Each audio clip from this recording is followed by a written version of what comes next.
Hi everyone, my name is John Nymus.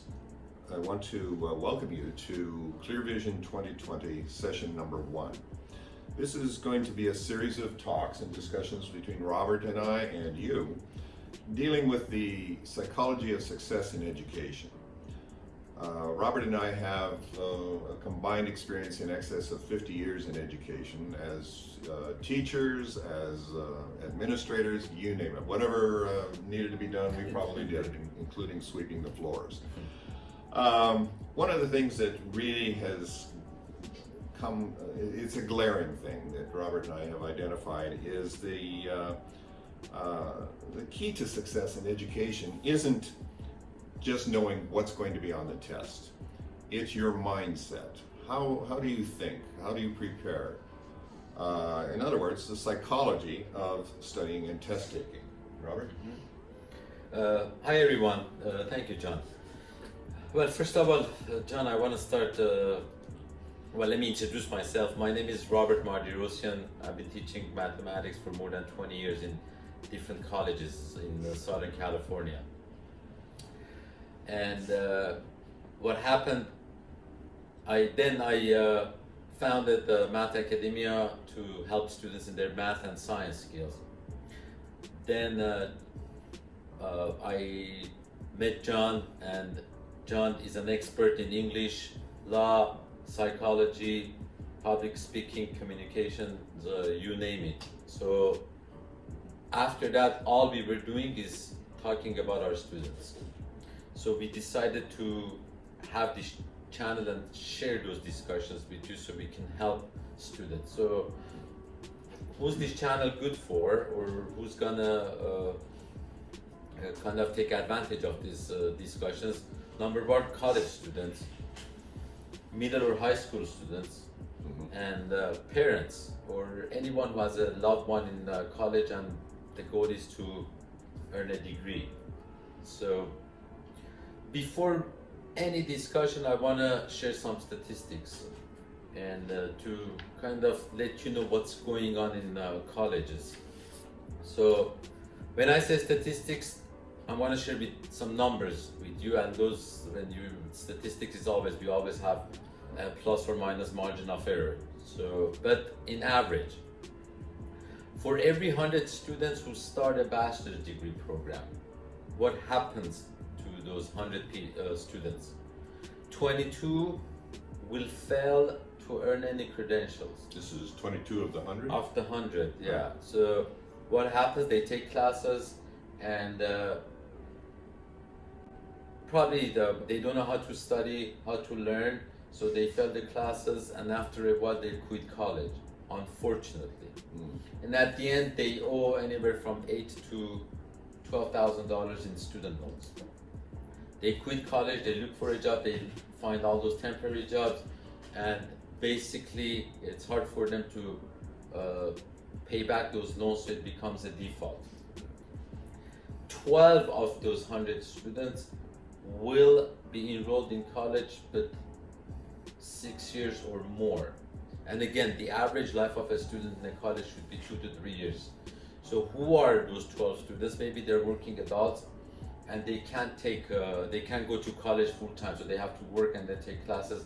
They take 1 or maximum 2 classes each semester. And some of the working adults, actually they do earn a bachelor's degree, but it takes them about 10 years. And some of those students, again, they take classes and they fail it, and they take each class 2 or 3 times. That's why they stay in college for the longest time. And they owe an average of $9,000 to $12,000 in student loans. 3 of those initial 100 students who were aiming to earn a bachelor's degree, they end up earning an AA degree, which is a 2-year degree. And John, you know the details later on, we're going to talk about it. So basically what they do, they become technicians, and they find a job, and they earn about $15,000 to $30,000 a year. Now what's left? 28 of those initial 100 students will graduate and they will earn a bachelor's degree. But what happens at the end, they're going to be looking for jobs, sending resumes, go to interviews, and they're going to fail the interviews, so they won't be able to find a job in their field of studying. So what they do after sometimes for looking jobs here and there in their field of studying, they start looking for jobs, some other jobs. So those jobs, jobs in retail, restaurant, and they're gonna start making a living, and they're gonna owe about $30,000 in student loans. After a couple of years, they're gonna regret why they went to college and owing all this money. So we're left with 35. 35 of those students will graduate and will find a job in their field of study. Now, those 35, they're gonna be making a decent living. They're gonna be able to pay back their student loans, and some of them, they continue their education on part-time basis, or what they do, they just advance in their workplaces. So why are we doing this channel? Because we wanna raise that 35, and once we are in the classroom, I'm sure every single student has the potential to go and earn that degree and find a job. They just need some guidance, and that's what why we are here for. So what do you say, John? Absolutely, absolutely. Just a couple of additional thoughts here. As I said earlier, we've identified at least 15 different areas that affect our psychology when it comes to studying and then passing a test. I come from a little bit different background than Robert. Basically, my students were from demographics that they're trying to start their lives over. For instance, I had several students who were felons who just wanted to start their lives over. Some were people suffering from addiction who were in recovery and trying to start their lives over. I had many students who were gang members trying to break out. They didn't want to go back to the streets to earn. They wanted a normal life. They were starting families and so forth. We had a great degree of success with this. My background in law, I taught law for more than 30 years, specifically addressing those who wanted to become paralegals. You're a statistical man.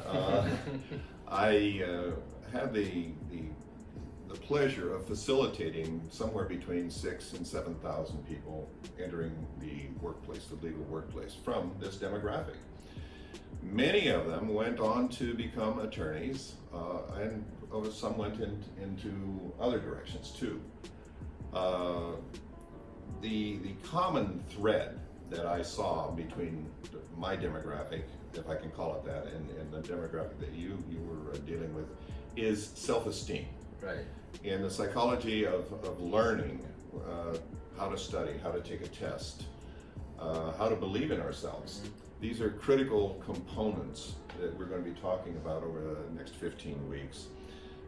As to that 35% that you mentioned who were working in their field of choice, why can't we elevate that to 99 or 100%? It's always possible. That 28% that you mentioned that ran into difficulty with interviewing. This is one of the areas we're going to be talking about. We can show you, our audience, how to handle an interview, how to prepare for an interview, because this is a critical thing. You can be the top, you can have the highest IQ in town, but if you can't interview, you have a problem, and we can address that for you. So you should talk about your examples and my examples. Also, we're going to have guests. They could be professors, students. As we talk, we're going to invite them. Right. So all kinds of parents to share their thoughts with us.